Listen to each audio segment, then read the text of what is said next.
श्री स्वामी समर्थ. नमस्कार विद्यार्थी मित्रांनो, मी प्राध्यापक विशाल सर. तर बघा, 10वीचा उद्या मराठीचा बोर्डाचा पेपर आहे. सर्व विद्यार्थी पहिल्यांदाच परीक्षा देत असतील. यामध्ये भरपूर मुलं घाबरलेले असतील, तर घाबरू नका. हा व्हिडिओ तुमच्यासाठी आहे. याच्यामध्ये मी पूर्ण तुम्हाला बोर्डाचा पेपर हा मराठीचा कसा कव्हर करायचा याची पूर्ण माहिती देणार आहे. जरी तुमचा अभ्यास काही झाला नसेल, कमी झाला असेल, तरी नक्कीच तुमच्यामध्ये आत्मविश्वास निर्माण करणारा हा व्हिडिओ आहे. तर व्हिडिओला बघता बघता 1 सेकंड लागतो, लाईक करा. मोठ्या मनाचे मोठ्या हृदयाचे मुलं व्हिडिओ लाईक करतायत, धन्यवाद.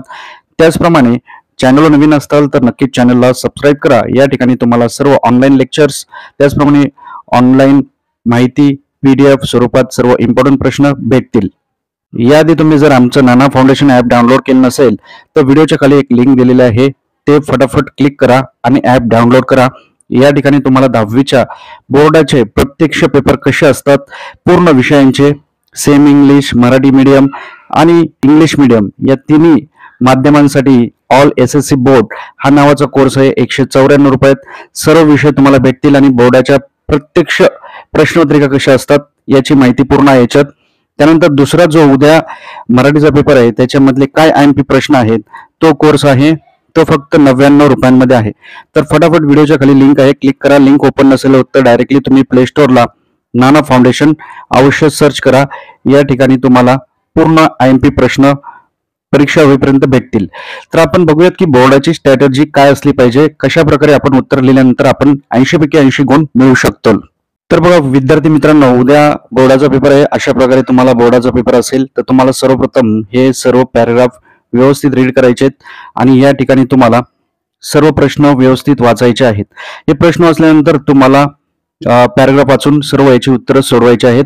याच्यामध्ये जो एक प्रश्न असतो स्वमत, हा तुम्हाला तुमच्या स्वभाषेत लिहायचा आहे, म्हणजे जेणेकरून तुम्हाला चांगले मार्क मिळतील. 3 मार्कांचा आहे, त्यामुळे 3 मार्कांचा असल्यामुळे तुम्हाला कमीत कमी याच्यामध्ये 8 ते 10 ते 12 ओळीपर्यंत उत्तर लिहा, म्हणजे चांगले मार्क भेटतील. जरी तुम्हाला काही आठवत नसेल तरी त्या जो शब्द असेल त्या शब्दाच्या रिलेटेड किंवा पॅराग्राफच्या ओळी वापरून कशा प्रकारे तरी लिहिण्याचा प्रयत्न करा. त्यानंतर याच्यात परत एक दुसरा स्वमत, 2 ऍक्टिव्हिटी बेस्ड पॅराग्राफ आहेत, दोन्हीमध्ये स्वमत आहे, तिसऱ्यामध्ये स्वमत नाहीये. आणि हे पॅराग्राफ वाचण्याच्या आधी प्रश्न वाचा, मी सर्वांना सांगतोय. तर रसग्रहण पण कुठले येणार आहेत, काय त्याची माहिती पण मी देणार आहे. कविता कुठल्या कुठल्या येणार आहेत याची पण PDF पोस्ट केलेली आहेत. फटाफट कोर्स तो बाय करा. त्या ठिकाणी सर्व IMP प्रश्न तुम्हाला भेटतील. फक्त 99 रुपयात तुम्हाला तो कोर्स भेटतोय आणि वर्षभर आपण जे काही अभ्यास केला त्याचा स्मार्ट वर्क आणि त्याचं काहीतरी चीज होईल. फटाफट बाय करा. लवकरात लवकर व्हिडिओच्या खाली एक लिंक आहे, त्याच्यात तुम्हाला सर्व रसग्रहण वगैरे सर्व IMP प्रश्न भेटतील. वैचारिक लेखन. तर बघा, आता काही वेळेस ज्यावेळेस आपण रसग्रहण वगैरे हे अर्थ तुमच्या शब्दातले काव्य सौंदर्य असेल तर याच्यात काय करायचं मित्रांनो, तुम्हाला जरी याच्या संदर्भात काही माहिती नसेल पण हा प्रश्न सोडवायचा प्रयत्न करा. इथे जे काही ओळी दिसतात त्याच्या आधारे तुम्ही त्याला एक्सप्लेन करायचा प्रयत्न करा, कारण सोडल्यापेक्षा सोडवलेलं बरं. काहीतरी आपल्याला मार्क भेटायचे चान्सेस असतात. त्याच्यामध्ये काव्य सौंदर्यामध्ये पण तेच करा. आणि त्यानंतर हे ज्या ह्या एक्झॅक्ट इथे माहिती पाहिजे, ह्याच्यात तुम्हाला तुका मारून जमणार नाही. तर या कुठल्या कविता येणार आहेत त्याची लिंक डिस्क्रिप्शन आणि कमेंट सेक्शन मध्ये दिलेली आहे.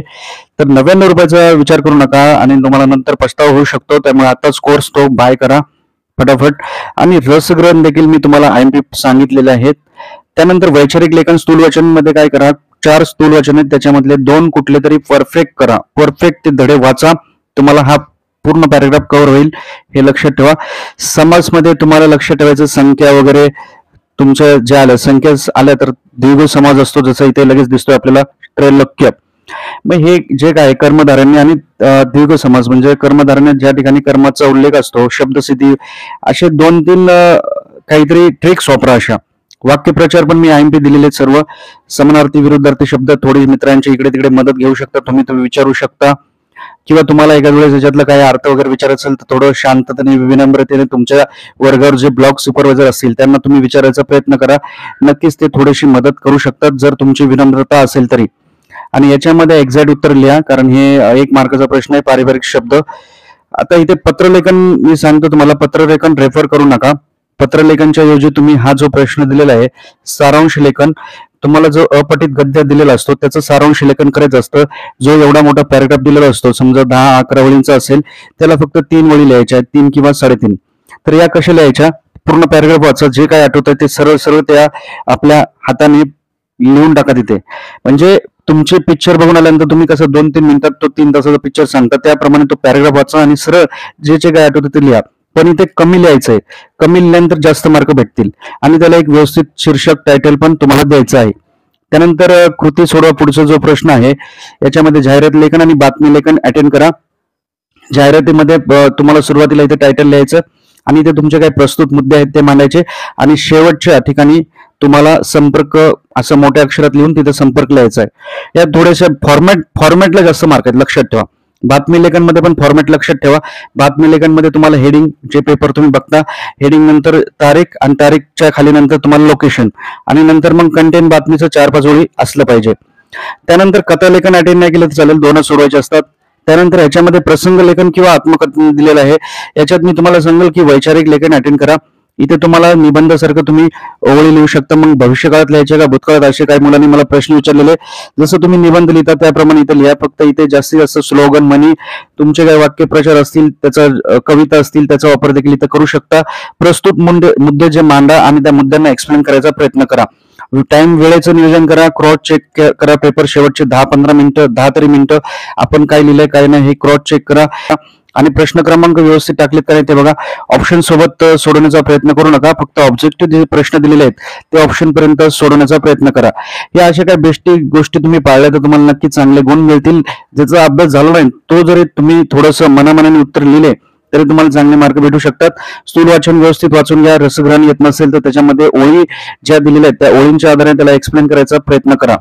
आणि हे पॅराग्राफ वाचण्याच्या आधी तुम्हाला सर्वप्रथम प्रश्न वाचायचे आणि याच्यातला सोमत प्रश्न अटेंड करायचाच आहे, फिक्स. आणि कमीत कमी 10 ओळी तरी तो लिहाच. मी सांगितलेले 8 ते 12 ओळी, परंतु तुम्ही 10 ओळी जरी लिहिलं तरी तुम्हाला चांगले मार्क भेटू शकतात. यामुळे ज्या वर्षभर ज्या मुलाने अभ्यास केला नाही तो देखील सहज पास होऊ शकतो या परीक्षेत. व्हिडिओ कसा वाटला कमेंट करा आणि तो कोर्स नक्कीच तुम्ही बाय करा. त्या कोर्समध्ये तुम्हाला माहिती आहे की तुम्हाला पूर्ण ऑल SSC बोर्ड पेपर दिलेले आहेत, बोर्डाचे प्रत्यक्ष. त्याचप्रमाणे दुसरा जो कोर्स दिलेला आहे मराठीचा, त्याच्यामध्ये सर्व IMP, रसग्रहण असतील, वैचारिक लेखन असतील, पारिभाषिक शब्द असतील, वाक्यप्रचार फक्त तुम्हाला 99 रुपयांमध्ये भेटतील. त्यामुळे व्हिडिओच्या खाली लिंक आहे, क्लिक करा. लिंक ओपन नसेल तर डायरेक्टली प्ले स्टोअरला नाना फाउंडेशन अवश्य सर्च करा. परत भेटूयात होपफुली. स्वामीची माझी हीच प्रार्थना, उद्या मराठीचा पेपर हा सगळ्यांना सोपं जावं. ओके, ठीक आहे. थँक्यू. स्वामी समर्थ.